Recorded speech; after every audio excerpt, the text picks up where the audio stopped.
1954 की गर्मियों में एक साधारण सा लड़का जो रामेश्वरम की गलियों में अखबार बांटता था, अब एक नई मंजिल की ओर बढ़ रहा था।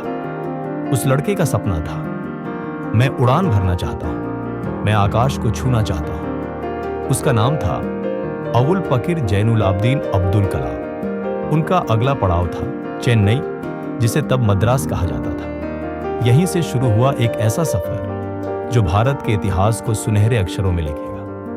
Madras institute of technology MIT में दाखिला लेना आसान नहीं था। अब्दुल कलाम के पास फीस भरने के पैसे नहीं थे। जब उन्होंने यह बात अपनी बहन जोहरा से कही तो उन्होंने अपने गहने गिरवी रख दिए ताकि उसका भाई उड़ान भर सके। MIT में दाखिला मिल गया, लेकिन चुनौतियां खत्म नहीं हुई।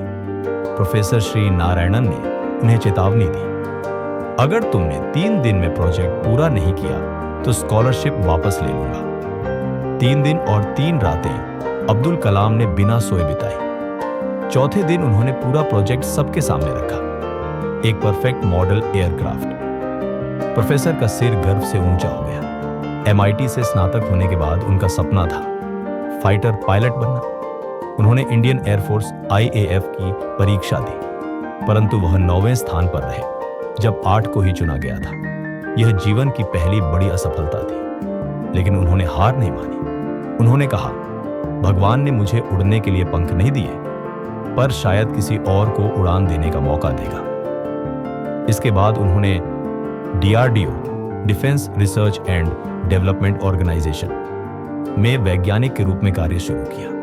फिर ISRO Indian space research organisation से जुड़ गए। भारत अपने पहले स्वदेशी सैटेलाइट लॉन्च व्हीकल SLV पर काम कर रहा था। तब डॉ विक्रम साराभाई ने अब्दुल कलाम को इस प्रोजेक्ट की जिम्मेदारी दी। 1980 में जब SLV-3 ने सफलतापूर्वक रोहिणी उपग्रह को कक्षा में स्थापित किया तो भारत ने अंतरिक्ष में अपनी पहचान दर्ज कर दी। अब्दुल कलाम को मिला नया नाम, इंडियाज मिसाइल मैन। इसके बाद उन्होंने अग्नि, पृथ्वी, त्रिशूल जैसे मिसाइलों के स्वदेशी प्रोजेक्ट्स को सफल बनाया। 1998 में पोखरण 2 परमाणु परीक्षण भारत की वैज्ञानिक ताकत का प्रतीक बना। इस मिशन को स्टीव स्मिथ और डॉ कलाम ने गुप्त रूप से अंजाम दिया। ये वो वक्त था जब पूरी दुनिया भारत पर प्रतिबंध लगाने लगी, लेकिन अब्दुल कलाम ने कहा, अगर हमारे पास आत्मनिर्भरता है तो कोई हमें रोक नहीं सकता। यहां से वे एक राष्ट्रीय नायक बन गए। 2002 में उन्हें भारत के 11वें राष्ट्रपति के रूप में चुना गया।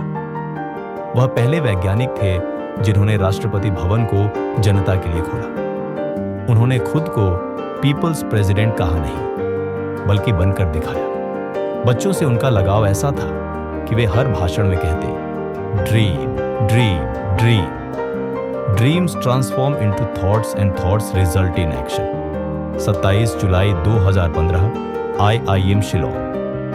वह मंच पर छात्रों से कह रहे थे, सीखना कभी नहीं रुकना चाहिए, और उसी क्षण हार्ट अटैक से उनकी मृत्यु हो गई, मंच पर ही सीख देते हुए। उनकी अंतिम सांसें भी प्रेरणा बन गई। मॉरल, जो संघर्ष से डरता नहीं वो इतिहास रचता है, संघर्ष की आग में तप कर हीरा बनता है। डॉ अब्दुल कलाम ने हमें सिखाया कि असफलता अंत नहीं होती। सपने देखना, उन पर मेहनत करना और असफलता से सीखकर आगे बढ़ना ही सच्ची सफलता है।